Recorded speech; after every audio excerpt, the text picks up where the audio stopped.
आमची एवढीच मागणी आहे इलेक्शन कमिशनकडे की जर समाजामध्ये हा फक्त आमचा विषय नाही, कारण मीही त्या ईव्हीएमवर निवडून आलेली आहे.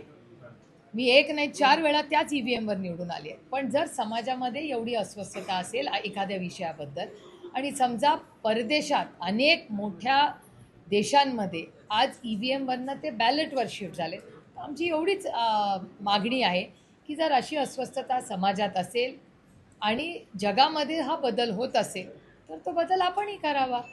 जर ईव्हीएमचा वरून बॅलेटला शिफ्ट व्हा अशी जर मागणी समाजातून येत असेल तर त्याला अडचण काय?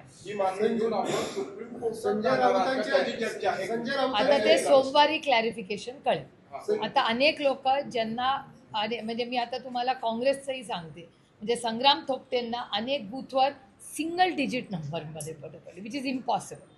आणि असे अनेक उदाहरणं मी तुम्हाला देऊ शकते.